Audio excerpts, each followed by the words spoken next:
السلام علیکم اسٹوڈنٹس، آج کی ویڈیو کا عنوان ہے مرغی اور بکری کا سودا۔ ایک خوبصورت اور سرسبز گاؤں میں چودھری اسلم نام کا ایک کنجوس کسان رہتا تھا۔ چودھری کے پاس ہر طرح کے جانور تھے، لیکن اسے اپنی ایک چیتن کبرے رنگ کی بکری اور ایک سرخ مرغی سے بہت لگاؤ تھا۔ بکری روزانہ ڈھیر سارا دودھ دیتی تھی اور مرغی روز ایک بڑا سا انڈا۔ چودھری ان دونوں کو بیچ کر خوب پیسے کماتا تھا، لیکن ان کی خوراک پر ایک چنی بھی خرچ کرتے ہوئے اس کی جان نکلتی تھی۔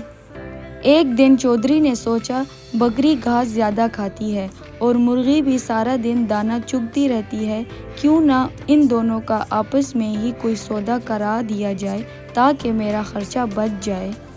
چودھری نے دونوں کو پاس بلایا اور کہا، دیکھو بھائی، آج سے تم دونوں ایک دوسرے کی مدد کرو گے۔ مرغی بیوی، تم روز صبح جلدی اٹھ کر زمین سے کیڑے مکوڑے چنو گی اور بکری کے لیے نرم گھاس ڈھونڈو گی، اور بکری بہن، تم اپنی لمبی گردن سے درختوں کے اونچے پتے توڑ کر مرغی کو کھلاؤ گی۔ مرغی اور بکری نے ایک دوسرے کو دیکھا۔ وہ چودھری کی کنجوسی سے واقف تھی، اس لیے انہوں نے چپ چاپ ہاں کہہ دی، لیکن انہوں نے چودھری سے چھپ کر آپس میں ایک نیا سودا طے کر لیا۔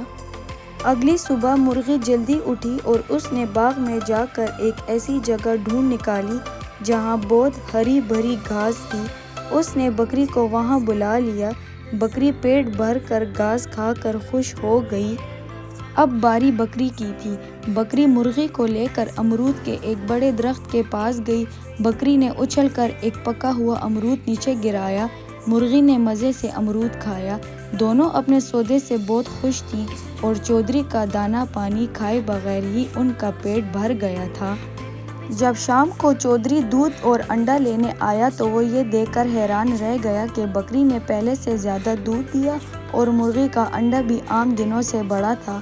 چودھری دل ہی دل میں اپنی عقل پر بڑا نازاں ہوا کہ واہ، مفت میں میرا کام ہو گیا۔ کچھ دن تو یہ سودا بہت اچھا چلا، لیکن ایک دن مرغی کو تھوڑی سستی آ گئی۔ وہ صبح دیر سے اٹھی۔ بکری بھوک سے بے حال ہو رہی تھی اور چودھری نے بھی انہیں کچھ نہیں دیا تھا۔ جب مرغی آئی تو بکری نے غصے سے کہا، مرغی بیوی، تم اتنی دیر سے آئی ہو، میں بھوک سے مر رہی ہوں، آج میں تمہاری کوئی مدد نہیں کروں گی۔ مرغی کو بھی غصہ آ گیا۔ اس نے کہا، اچھا، اگر ایسا ہے تو میں بھی تمہارے لیے گھاس نہیں ڈھونڈوں گی۔ شام ہو گئی۔ بھوک کی وجہ سے نہ تو بکری پیٹ بھر کر کھا سکی اور نہ مرغی۔ نتیجہ یہ ہوا کہ اس شام بکری نے بہت کم دودھ دیا اور مرغی نے انڈا ہی نہیں دیا۔ جب چودھری اسلم بالٹی لے کر آیا تو دودھ کا برتن خالی دیکھ کر اور انڈا غائب پا کر اس کا پارا چڑھ گیا۔ اس نے غصے میں ایک لکڑی اٹھائی اور دونوں کو زور زور سے ڈانٹتے ہوئے باڑے میں بند کر دیا اور کہا، اگر کل تم دونوں نے اپنا کام نہ کیا تو میں تم دونوں کو شہر لے جا کر کسائی کے ہاتھ بیچ دوں گا۔ بکری اور مرغی باڑے کے اندھیرے میں بھوکی پیاسی بیٹھی اپنی غلطی پر رو رہی تھیں۔